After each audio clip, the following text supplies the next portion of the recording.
Welcome to COIQ, where you learn how health innovators maximize their success. I'm your host, Dr. Roxy, founder of Legacy DNA and international best-selling author of How Health Innovators Maximize Market Success. Through candid conversations with health innovators, early adopters, and influencers, you'll learn how to bring your innovation from idea to startup to market domination. And now, let's jump into the latest episode of COIQ. Welcome back, COIQ listeners. On today's episode, I am speaking with Kelly Murray, who is the CEO of MedSpeaks. Welcome to the show, Kelly. Hi, Roxy. Thank you. I'm really excited about this conversation. You too. We haven't had a chance to connect in a while, and it's quite different than our regular days at Infusion Tea. It is. I know I miss those days more and more as the days go by. But I'm still drinking some tea. Oh, I have water this time, so. So for our listeners who don't know who you are, give them a little bit of background about what you do and what you're up to these days. Sure. So I have a community called the Health Innovators community, and that's where we bring together, it's a localized community of health leaders and entrepreneurs and investors. And we engage them in conversations for knowledge sharing and business connections. And then I am also the founder of my own company called MedSpeaks, and that is a services organization for entrepreneurs to help them with their commercialization, with connections, business development, and that type of thing. And then most recently, I launched Other Street Ventures, which is a venture arm for really unconventional types of investments. And we're bringing in people that are somewhat maybe foreign to health tech. So I'm referring to people that are in, say, real estate and banking industries and getting them introduced to technologies and asset classes that are, a little bit unusual for their portfolios. Mm-hmm. And so that's been the most recent thing that I've been working on. Exciting. Yes. You've always got your hands in a lot of different things. I do.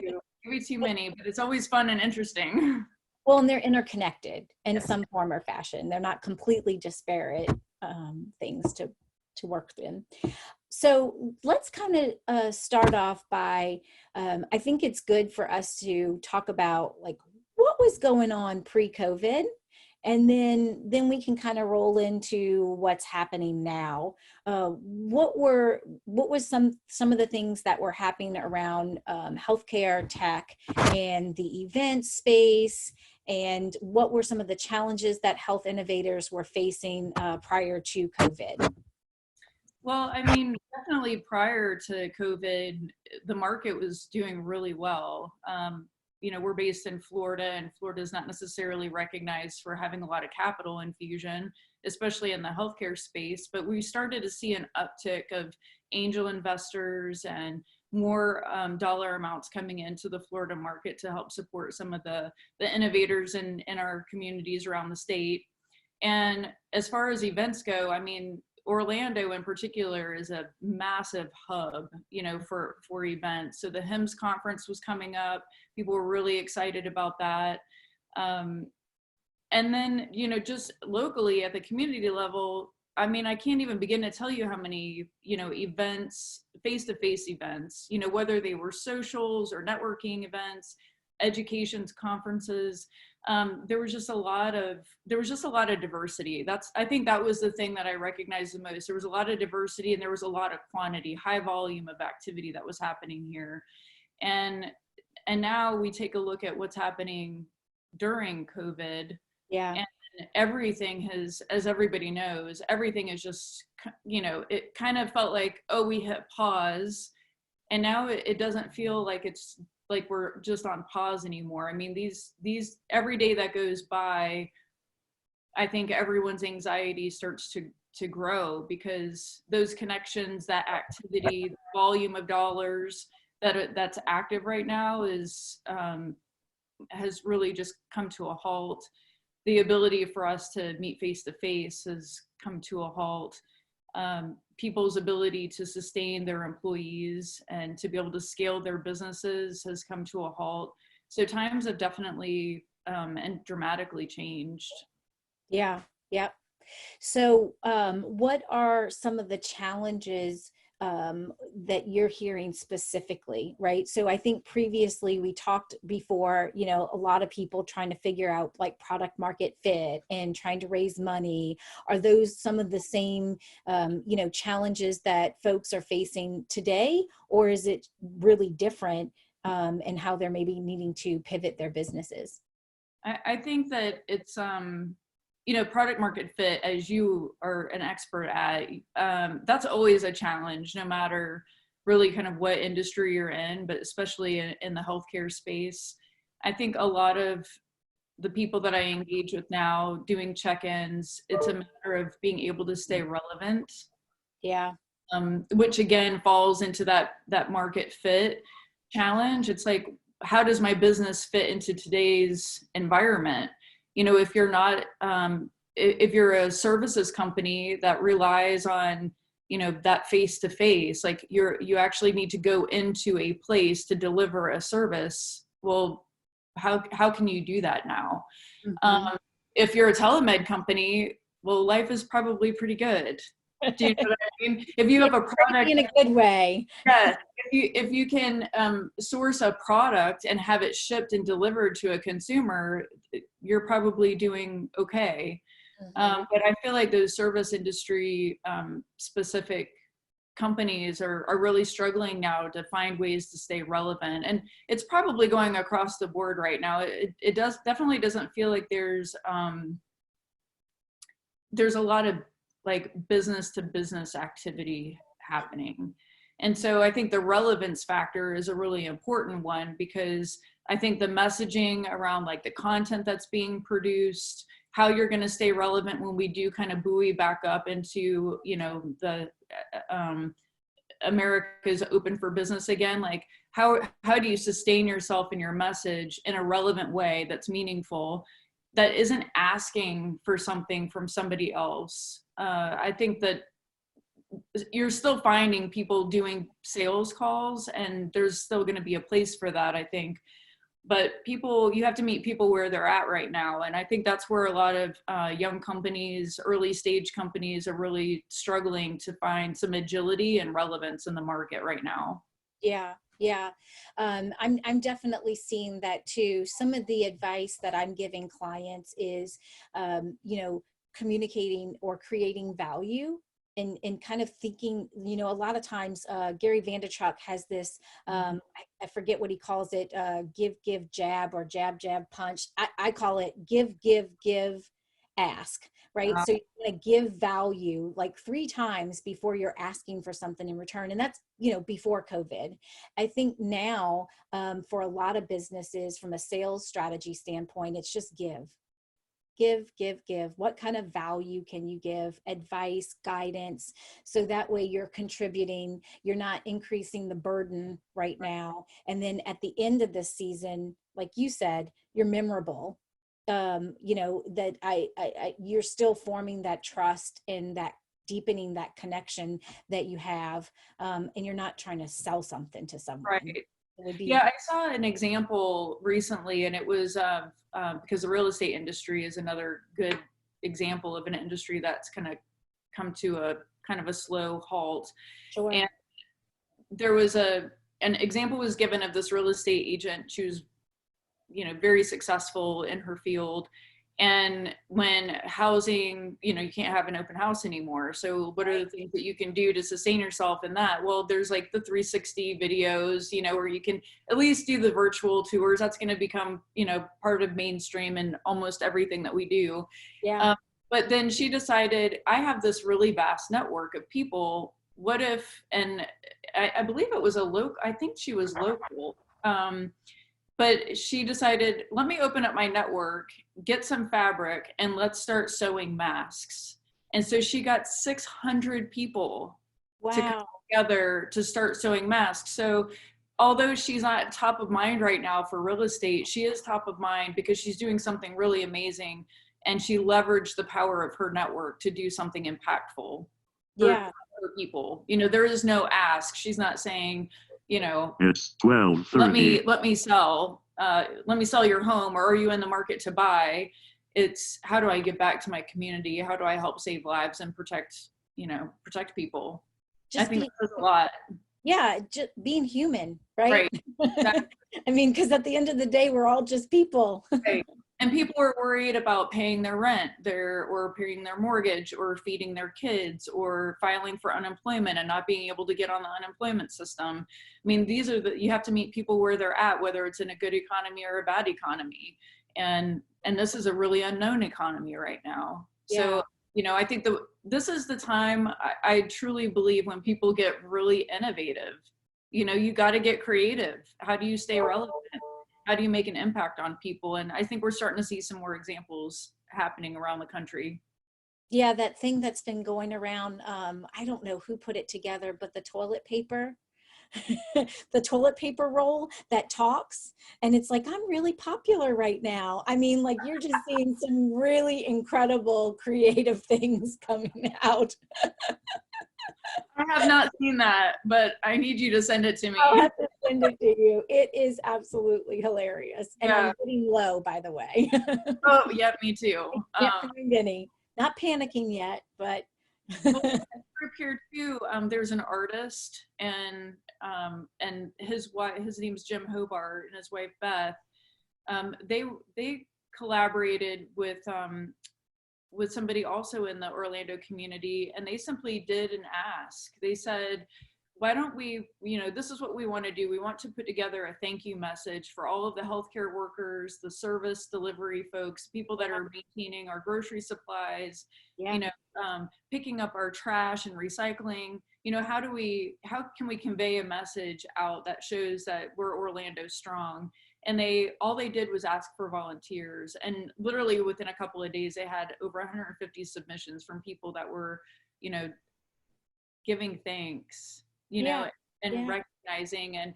And, again, this is an artist and somebody that's in the real estate business that, leverage the power of the network to make an impact on people. And they're not asking anything other than for us to show appreciation. And, to me, that just goes a long way towards showing value and where people's hearts are at right now. Yeah.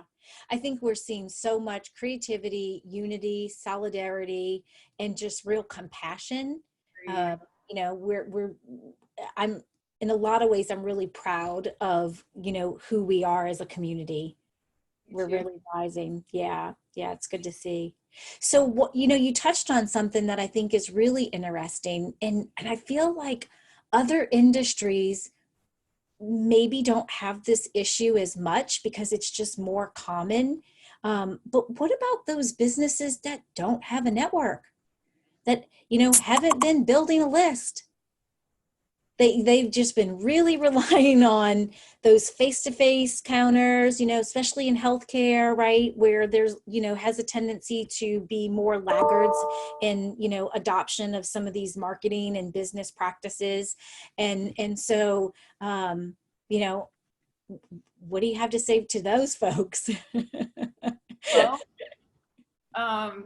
they also need to get pretty clever and step outside the traditional ways of thinking. I've seen companies that do rely on that face-to-face now starting to create online video content that really helps demonstrate what they're doing in the midst of this crisis to be able to fit into being able to support businesses and people. So one example is like World Housing Solution. It's a company out of the Sanford, Lake Mary area, and they have clinics on wheels, for example, and they can stand up these shelters that can be air conditioned. They can be literally stood up in an hour. And so one of the things that when I spoke with Ron Benziv, who's the CEO there, he was like, we're going to be launching something new.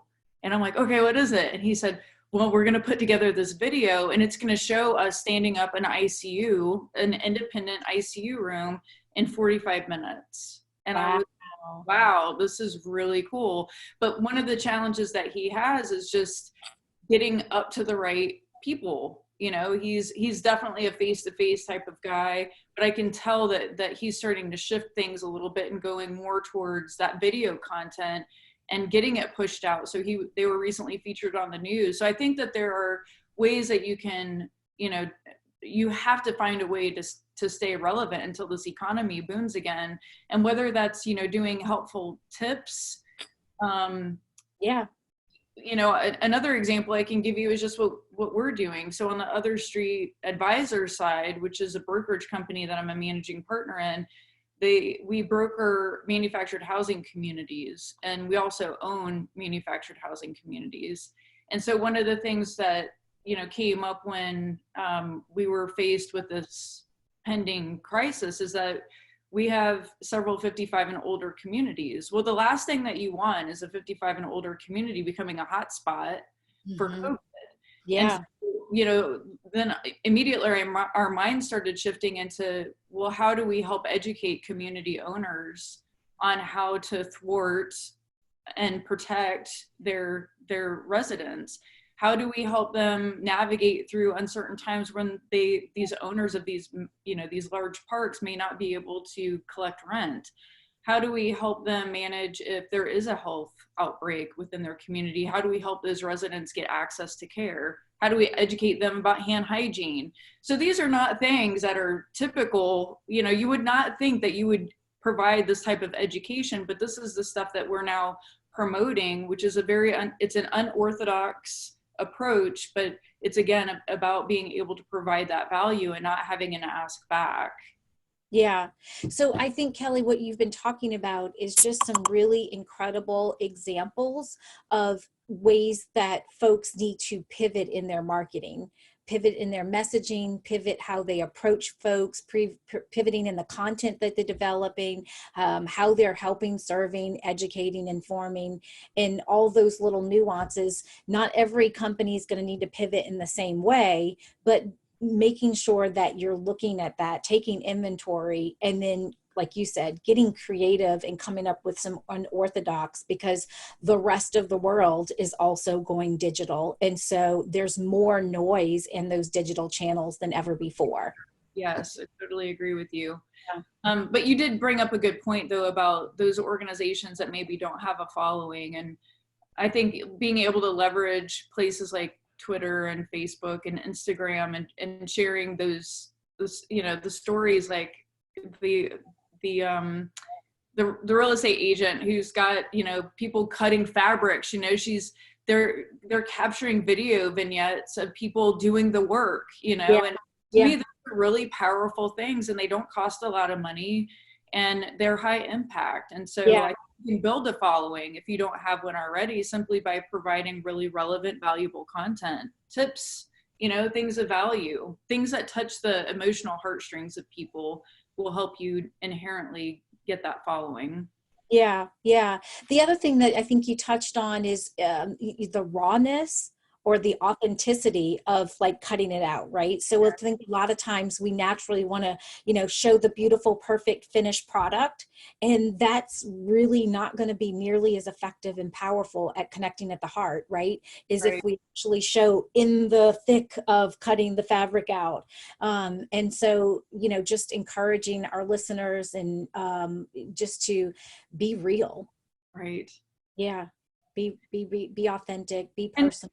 And think about, like, I think people might be surprised at who they have in their network, you know, who they can reach out to, because so I serve as the entrepreneur in residence for UF Ventures out of Gainesville, and one of their licensing experts, you know, she reached out and said, you know, this is something that we're doing to create, we've got this design for masks, and we have a relationship with Ford Motor Company.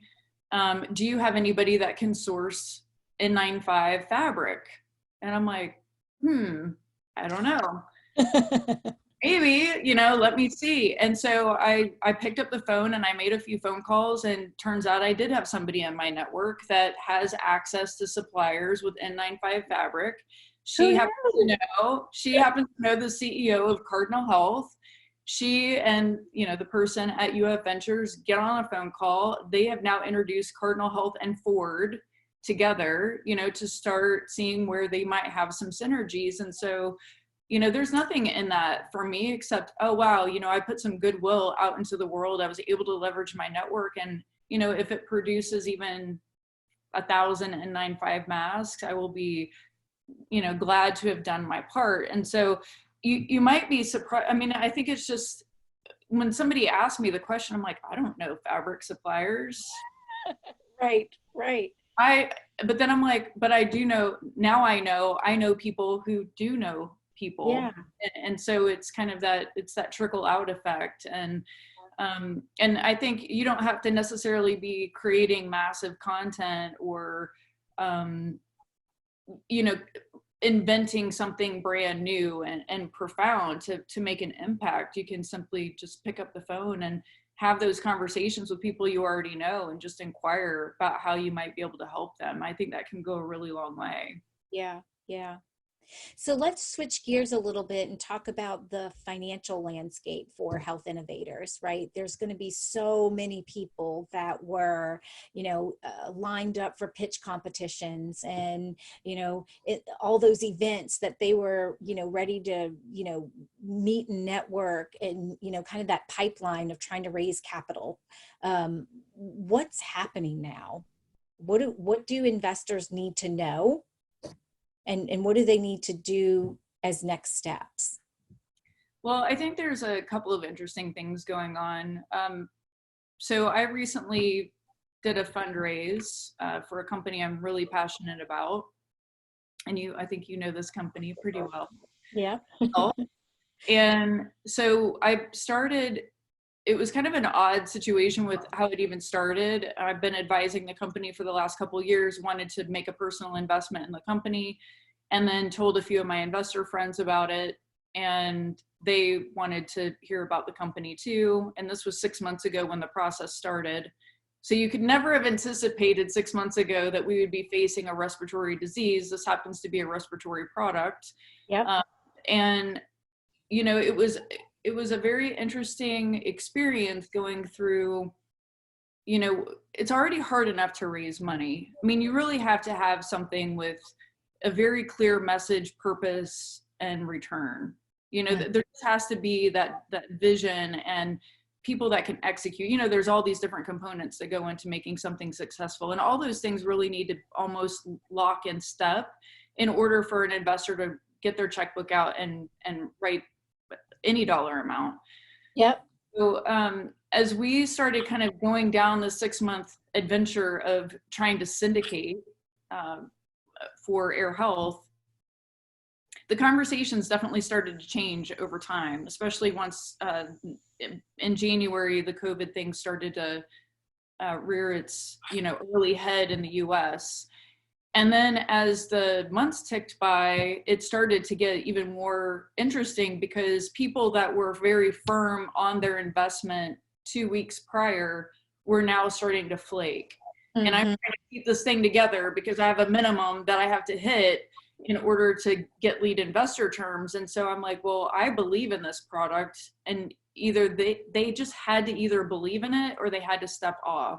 Yep. So I was trying to piece things together, and I even allowed people to go beneath the minimum simply to keep them in the deal.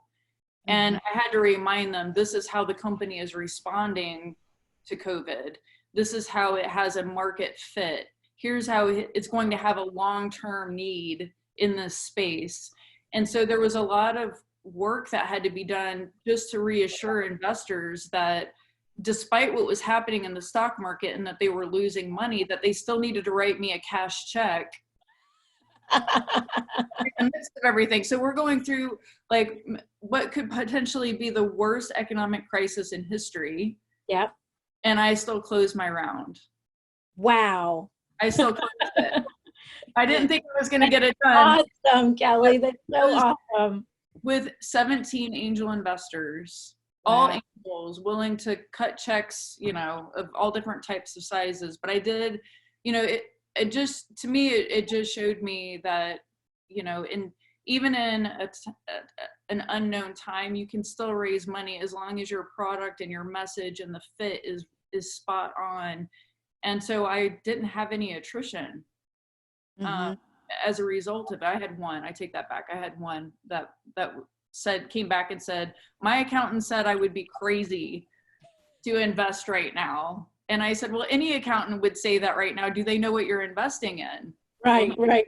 no, they don't. Okay, well, I moved on. I closed my round anyway. But I do think, and I have other investments that I've literally just pushed the pause button on. And it's simply because I don't know, and this is what investors are wondering.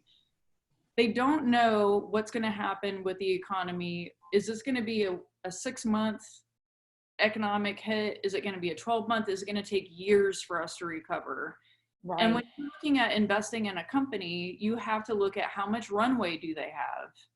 And if they're relying solely on investor dollars, meaning that they're not going to have the revenues to supplement, Yeah, yep. Mm-hmm. I mean, you could be dropping money into a black hole that, you're never going to see a return out of it. I mean, in all likelihood, you could lose your money. So for those organizations that don't have relevance right now, and they are in the midst of trying to fundraise, they're going to have to get really lean.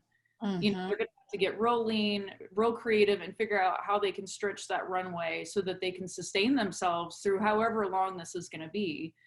And I am seeing people, though, still investing in like telemed platforms and things like that. But, supplements, wearables, even certain pharma, those things are drying up really quick. Everything just, people have just hit stop. Hey, it's Dr. Roxy here with a quick break from the conversation. Are you trying to figure out what moves you need to make to survive and thrive in the new COVID economy? I want every health innovator to find their most viable and profitable pivot strategy, which is why I created the COVID Proof Your Business Pivot Kit. The Pivot Kit is a step-by-step framework that helps you find your best pivot strategy.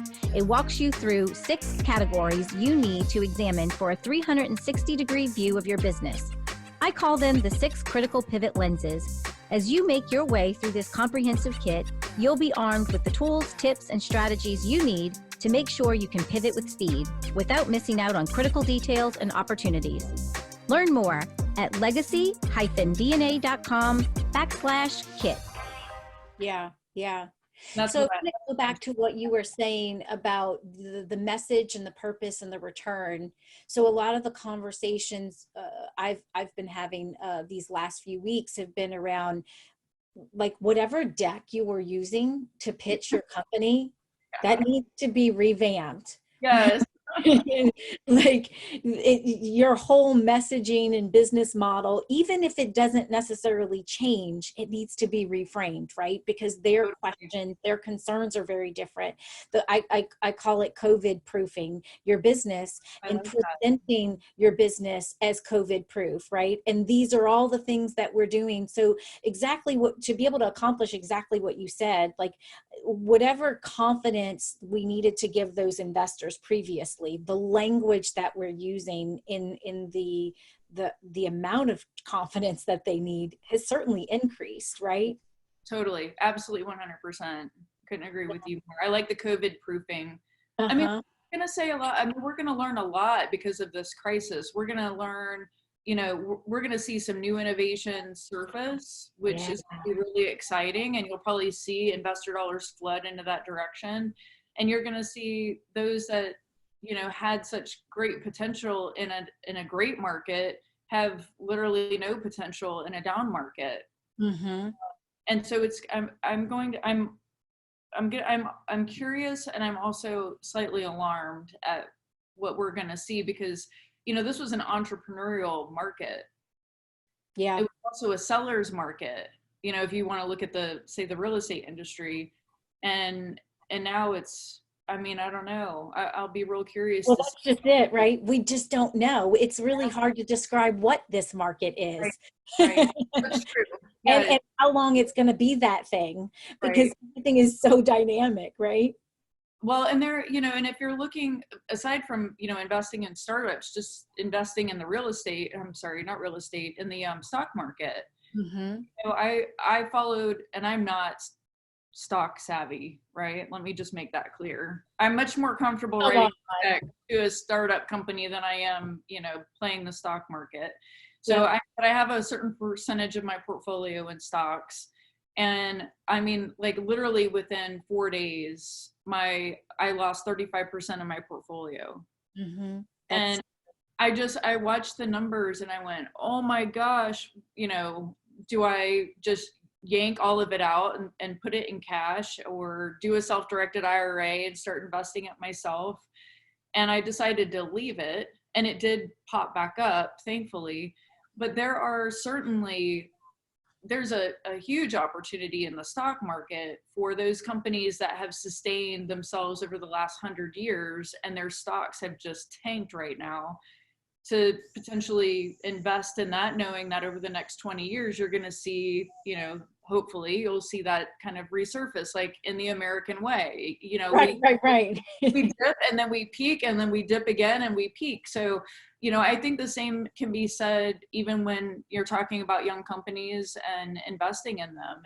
But you have to pay attention to the viability of that business, and is it COVID proof, like we've been able to see, tried and true with other companies over a long period of time. It's funny that you said that, because my husband and I were just talking last night about Carnival stock that's dropped 70%. Oh, yes. It gets like 20 something dollars a share. And we were like, should we? I mean, the cruise business is probably pretty darn COVID proof. This might be a really good opportunity.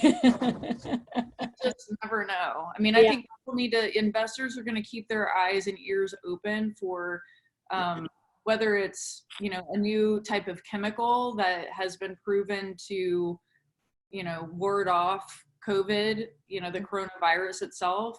Yep. For 30 days, there are things that I'm hearing about that I'm like, ooh, that sounds interesting, because, Yeah. we're never going to get rid of, more than likely, we have never gotten rid of the measles. Right. It never goes away. It's just, how do you contain it? And so I feel the same about coronavirus. Like, this is just going to be part of our future. It's not going to be eradicated, more than likely, but, hopefully the vaccines and things like that will start creeping in and get widespread use, and we can regain some sense of normalcy. And I think in that sense, it will become an investor's playground. Mm-hmm.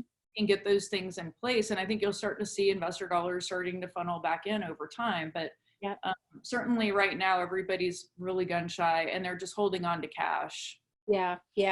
So for those early stage companies who don't have cash flow coming in, whether they were just not there yet, maybe they didn't even launch, or maybe they did, but they were still kind of feeling the pain of that longer sales cycle, or maybe it's something that stopped, right? Like maybe they did have some sales on the books, but they just don't for a while.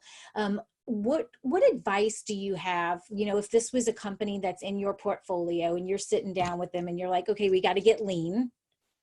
What are some of the best practices that and it could be something elementary, because I think right now we're so stressed, we're maybe not even thinking about the basics, but what is some of the things that they can do to get lean and stretch their runway? Oh, that's a really good question.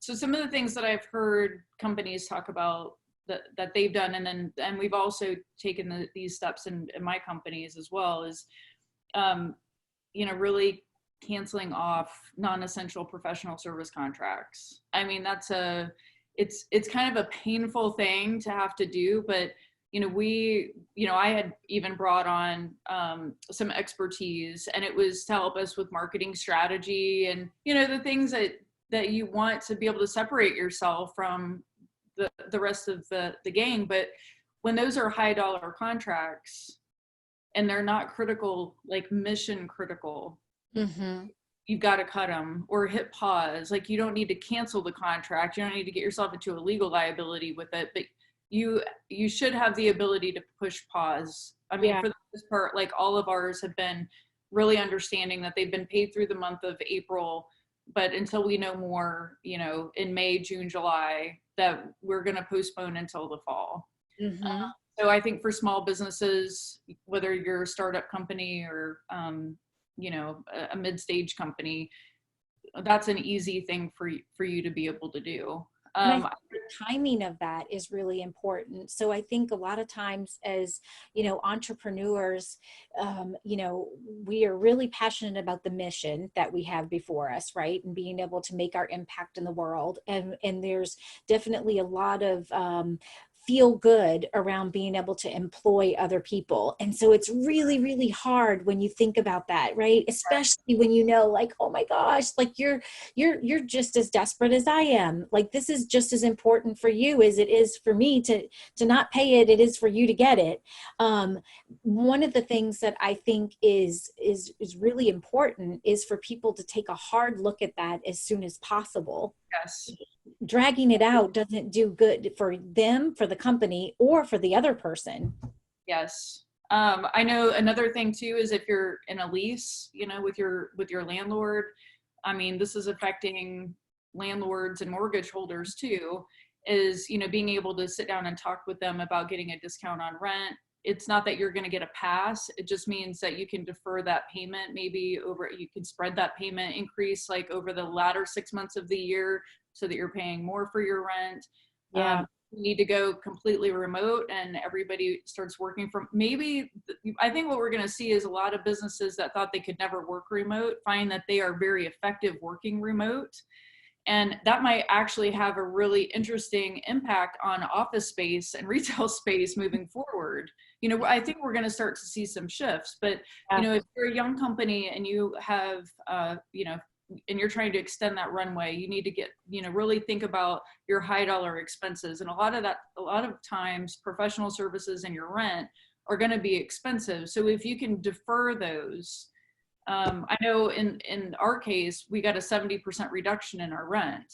It doesn't mean that it's wiped clean. It just means we're going to tack it on to the end of the year, you know, in the hopes that things will start to normalize by then and our revenues will boost back up and then they still get their money. And we get to still remain in business, you know, and maintain our office space. That's great advice. So, but I definitely do agree with you. I think people need to go through line by line and really now is the time for, I mean, think about who's able to work right now. It's essential employees, right? Those are the people that are allowed to go to the front line. They're essential to like our survival, to receive healthcare, to receive food, to go get medications, things like that. And I think you have to look at your own business in that same context. What are the essentials? And it's painful for all of us. Another business that I'm a partner in, I mean, we had to literally tell 25 employees that they needed to go ahead and file for unemployment. That's a difficult day. That was a really hard day because, you know, everybody's just been kind of sitting in limbo for the last couple of weeks. And then we're like, well, we can't pay you anymore because we are a service industry. We rely on foot traffic and cash flow in order to pay our labor. And when that stops, when you cease to have that, you know, those monies coming in, you have to take advantage of the programs that are available out there. And so even for startups or young companies that maybe are not revenue producing, they should still consider applying for the disaster grant. You know, there's a grant and a loan program specifically around disaster relief. And even if they, you know, for their independent contractors can also file for that relief. And, you know, that's another thing, even with our independent contractors that we've hired for one of the businesses, we've had to go back and say to these independent contractors, we'll continue to pay your salary, but it will be on loan. So basically, it's going to be an IOU to the company, but it's because they're essential employees, but because we're not producing revenue, we're still going to continue to work our business. We're still going to be doing underlying functions that will, when we do start to bubble out of this, it will pay forward. But those independent contractors are going to be on a loan back to the company and they may never be able to pay. We recognize that, but, you know, we are being eternal optimists here and, you know, and saying that we're in an industry that we think has been able to rebound successfully year over year. and we're willing to go ahead and put these loans out there in order for people to be able to, pay their rent and pay for food and medical costs for them and their 4 kids. I mean, that's the hardest part for me, is that we have people that we have worked with for years that have been loyal to us. And I know that that's, it doesn't matter how old your company is, you've got people that you're loyal to and that are loyal back. And so you want to be able to do everything that you can. You don't want to turn your business in. There have been conversations about that too, like being able to really recognize that you're not going to be able to stretch that runway, and knowing when to just go ahead and shut her up. Oof. That's been a hard conversation to have too, but my team and I have had to have those conversations. Do we close our doors? So I think that is really mission critical too, right? Like taking a inventory and being really realistic. Do I have a viable business still? If I do, what do I need to do to stabilize? Right. But I think that first question that we're talking about now is, do I even have a business? And that's a really, and I think you kind of need a thinking partner to make that decision, because it's going to be hard to decide that for yourself. It's a gut punch. But when, we had to have our Zoom call with me and several partners, and I was the one that brought it up. Unfortunately, I don't think that's where everybody's headspace was. Everybody's headspace was like, how do we sustain ourselves? And I'm like, but have we asked the question, if we cannot open our doors for the next 6 months, is it worth it in the long term because of the type of business that we're in? Is it worth it to take out a loan? There's the Paycheck Protection Program. Do we want to actually put $200,000 in debt? That was the amount that we were looking at taking a loan for.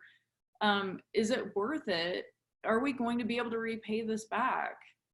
Is our business, which is in one of the businesses I'm in, it's a disposable income. It's a disposable income dependent business. Mm-hmm. So if people don't have disposable income, then where does that leave our business? Right. And if it takes us 3 years to normalize, I mean, is it worth the challenge and the headache and the debt? You have to have those really tough, you have to ask those questions. Even if you have a good business and a good economy, which we did, we had one of the top businesses in the country in this particular domain, we still had to ask that question. And it was, you're right, like, right. Yeah. For 15 years. And we're talking about like, But how is that possible? Right? Yeah. It reminds me of that clip that I saw on the news a few weeks ago where, oh my gosh, it was just heartbreaking. This pizza business owner was talking about how he made a loan for $50,000 to be able to continue to pay his employees, even though they couldn't work. And that is so noble, so noble. But I thought to myself, okay, that's noble. All right, now pause. How many pizzas are you going to have to sell to be able to recoup that $50,000? Exactly. Wow. Ooh. Exactly. I don't know. That is the question that people really have to ask, because depending on which program you go through, if you go through the Paycheck Protection, you can have 4 to 10 years to pay it back. If you go using the disaster program, you borrow less, like up to 200,000, but you might be able to get up to 30 years to repay it. So over 30 years to repay $50,000, you could probably serve enough pizzas to cover that, right? Yeah. But then how much would it be to just start over when the economy is better? Right. I don't know. Yeah. I mean, everybody's got to decide that for themselves, but these are really tough questions that I think a lot of people, whether you're in the house or you're in the pizza space or the ice cream space or real estate, you have to like get real with yourself about your business. Absolutely. Okay, so let's end on a positive note. So obviously COVID is catastrophic and it's wreaking havoc on all of our lives in a really deep and profound way, and it's just terrible. At the same time, there are these silver linings. So what are some of the good things? And you touched on some of them, but what are some of the exciting and good things that you think could possibly come out of this this chaos that we're living in? Oh gosh, I could go a few directions with this, I think. I mean, from a personal standpoint, I can't help but think that maybe this downtime is going to help people acknowledge the things that really matter, you know, and our nation is known for not taking paid time off and sick leave. We're known for not getting enough sleep. We're known for not getting enough quality time and with our families, for eating out a whole lot. Convenience. And now, you know, we're home together. We're cooking together. We're going for walks together. We're exercising. These are all good things. These are all silver linings, in my opinion. And it's not the case for everyone, I know, because it depends on how isolated and lonely you are. You know, Right. if you have a family, if you have a roommate, if you have a partner, those things can certainly help. But, you know, to some of the things that we talked about from a business standpoint, I think we're going to be able to learn. What we are learning is how are we able to work differently and in novel, notice how I put that in there, pardon the pun, novel, unique ways, like using Zoom, for example. Like you and I would normally be at Infusion Tea having this conversation. Right. But, you know, for people to be able to do business in a different way, a creative way, to understand how they can maybe homeschool their children, how maybe they never knew that they had a passion for creating content, but now they have people that I know that are getting educated. They're taking this time to learn new skills, new trades. And I think that that's like these are silver linings. You know, these are the silver linings about us taking control of our lives right now, when we feel like we have no sense of control over a lot of things that are happening outside the four walls of our home. And I think I'll be curious to see what this world looks like. You know, my friends, my business colleagues, I'll be very curious to see this time next year. Like if you and I have this conversation, we schedule it for this time next year. Schedule it when we're done here. Play this conversation back and then we, you know, fast forward 12 months, where are we at? How have things changed? I mean, I know for me personally, like I've always been an active gardener, but I've been so busy with businesses that I really set that stuff aside. And my daughter and I have planted like 30 different types of seeds. We've got a kitchen scrap gardening going on in the kitchen. If you could take a look at it, you would see like all these containers full of different like celery and carrots and onions, all stuff that we're growing from scratch, pineapples. And, you know, being able to, and they've said too, that items around sustainability and permaculture, like sales for those things have gone through the roof, and it's us getting back to like more simpler times. And I think we've all probably deep down, we've all kind of craved to get back to some of that, the basics. Absolutely. I have done more weed pulling in the last week than I have in a really long time. And it's, believe it or not, it's therapeutic. I actually enjoy it. Vitamin D and fresh air. You know, I think I've seen more people out in my neighborhood, and we abide by social distancing. If we're walking towards each other, somebody will step off into the road. We say hello, we bypass, and we get back on. But I mean, it has just been a wonderful thing seeing all these people out on their bicycles, their skateboards, walking their dogs. Getting to know our neighbors for the first time 6 feet away. Like that's what we're doing. You know, and I think regardless of what happens with the economy, one thing I've learned definitely from my neighbors and from watching my friends and their neighbors on like Facebook, for example, is because they're forging these 6-foot distance relationships from their neighbors. I think that there's an interdependency that we've all recognized from each other. So if you need something, I'm here. If you need a roll of toilet paper, knock on my door and I'll set it outside for you. I had a good friend of mine. She showed up in a Spider-Man mask, high heels, and a beautiful fancy dress, in a paper bag with fresh bread that she made, because I didn't want to leave to go to the store to go, you know, buy bread for my daughter's PBJs. And so she just showed up and delivered. You know, it's just it's those types of things where, you know what I mean? Like I feel like in this day and time, like it's so important to have each other's backs, and whether it's in business or it's just neighborly, or if it's, you know, family and friends, that those are, so to me, that's probably the most beautiful silver lining out of all of this. Yeah, absolutely. Wonderfully said. So how can folks get a hold of you if anyone has any questions or want to connect with you later? They can email me at Kelly, Kelli, at otherstreets.com. I think that's probably the best way to reach me, is just by email or LinkedIn. It's, you know, MedSpeaks. Like my LinkedIn handle is MedSpeaks. Awesome. Thank you so much for sharing your wisdom today. Thank you for having me. It was so fun. Thank you so much for listening.